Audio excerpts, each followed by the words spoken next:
रामकृष्ण हरी सज्जन हो.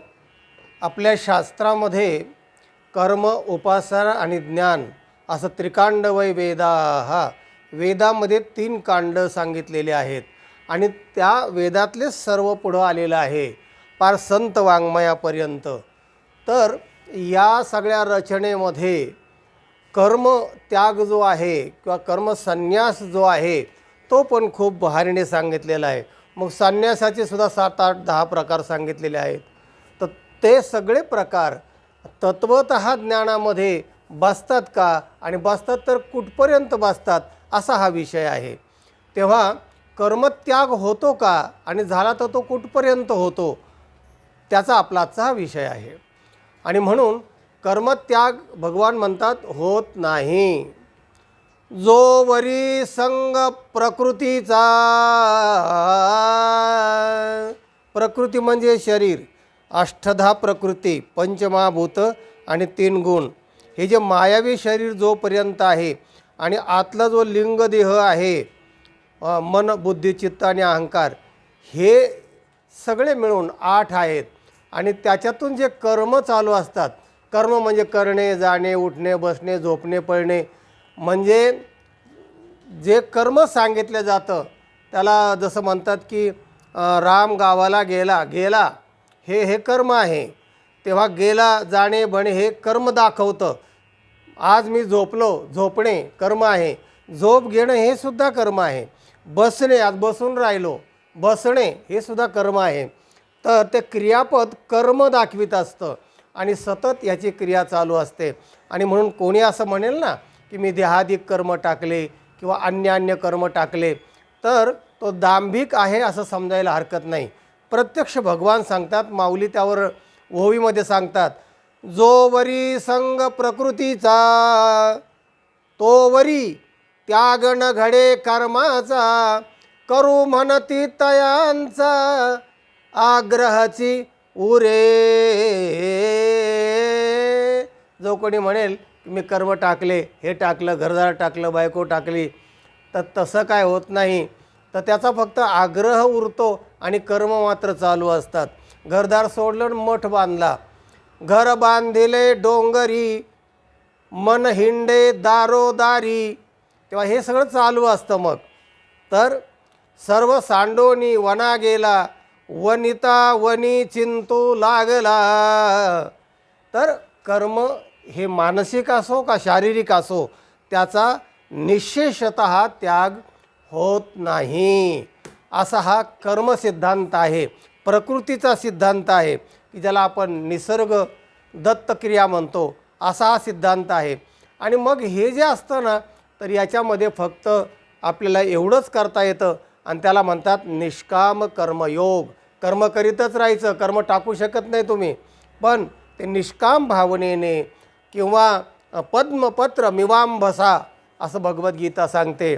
म्हणजे आपण जेवढे संकल्प सोडतो ना, त्याच्यामध्ये म्हणतो आपण इदं न मम असं म्हणतो. म्हणजे हे माझं नाही. नोकर जसा काम करतो, नोकरी करतो, नफा तोटा झाला तर मालकाला सुखदुःख होईल, ह्याला काय होत नाही, याचा पगार ठरलेला असतो. तेव्हा चांगलं कर्म कर, चांगलं होईल. आणि या ज्या गोष्टी आहेत ना, तर त्या इथेच करता येतात. तुम्ही जिथे असाल तिथेच करता येतात. जरी तुम्ही डोंगरात गेले तरी तिथेही तुम्हाला ते कर्म करावेच लागतील. आणि म्हणून तुम्ही जिथे असाल तिथे असं म्हटलेलं आहे की न लगती सायास जावे वनांतरा, सुखे येतो घरा नारायण, हे संतांनी सांगितलेलं आहे. तेव्हा एक हिंदी सुभाषितकार म्हणतात, दासी है नियत तेरी अच्छी तो घर में दासी है नियत तेरी अच्छी है तो घर में मथुरा काशी है. नियत तेरी अच्छी है तो घर में मथुरा काशी है. म्हणजे अर्थ असा आहे की कर्म तेरा अच्छा है तो किस्मत तेरी दासी है, नियत तेरी अच्छी है तो घर में मथुरा काशी है. कर्म तेरा अच्छा है तो किस्मत तेरी अच्छी है. आणि किस्मत ही दासीसुद्धा होते. आणि नियत तेरी अच्छी आहे तो घर में मथुरा काशी है. घरातच मथुरा आणि काशी आहे. तुम्हाला तिकडे मथुरा काशीला तिकडे जायची गरज नाही. क्या ढूंढता है वन में, इकडे तिकडे फिरायची गरज नाही आहे. तेव्हा आपण दृष्टांत पाहूया की सावतामाळी बघा, ते आहे त्या कर्मामध्ये समाधानी असायचे. सावता महाराज, कांदा मुळा भाजी अवघी विठाबाई माझी, कांदा मुळा भाजी हे सगळं माझी विठाबाई आहे, अशी त्यांची समजूत असायची. आणि तसेच ते आनंदाने राहायचे. मोठावरचे गाणेसुद्धा पांडुरंगावरच गायचे. त्यांचं तत्त्वज्ञान, त्यांचा सिद्धांतसुद्धा, त्यांची मनाची बैठकसुद्धा फार उच्च दर्जाची होती. त्यांचा एक अभंग आहे, समयासे सादर व्हावे, समयासे सादर व्हावे, देव ठेविल तैसे रहावे, समयासे सादर व्हावे. कधी हत्तीवरती अंबारी, कधी पालखीत सुभेदारी, कधी पायाचा चाकरी, चालून जावे, समयासे सादर व्हावे. बघा, शेतकरी तो भक्त, पण किती सकारात्मक आहे, किती त्याने समन्वय लावला आहे परमार्थाचा आणि आपल्या संसाराचा. तेव्हा फक्त आनंद, फक्त ज्ञान आणि आपली भावना उच्चतम असली की तेच माणसं पुढे संत म्हणून होत असतात. दृष्टांतच पाय झाला तर नानक लहानपणीच भाविक होते आणि त्यागी होते. त्यांच्या आईवडिलांना असं वाटायचं की या मुलांनी काहीतरी काम करावं, पैसे मिळवावेत, काय करा, असं आईवडिलांना सतत वाटत असतं. मुलगा ज्ञानेश्वरी वाचायला लागलं की आईवडिलांना धासका बसतो, हे बिघडते काय न, असं वाटतं. त्यांना वाटलं तसं. आणि मग त्या नानकाला ते एका धान्य दुकानामध्ये कामाला ठेवलं. आता कामाला ठेवल्यानंतर धान्य मोजून द्यायचं असतं ना, तर एका माणसाने 15 किलो धान्याचे पैसे भरले आणि तो माप मोजून द्यायला लागला नानक. 1 2 3 4 5 6 7 8 9 10 11 12 आणि 13 म्हटलं की तिथंच थांबायचं होतं.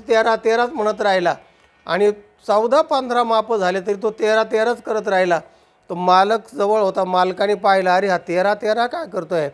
तर मग अरे माप द्यायचेत किती, 13 नाही द्यायचे, हां, तर 15 मापं द्यायचे, तर तू 13च करतो आहेस. माप 15च्या पुढे गेलेले आहेत, तर 13 काय करतो आहेस, माप चुकतं आहे तुझं.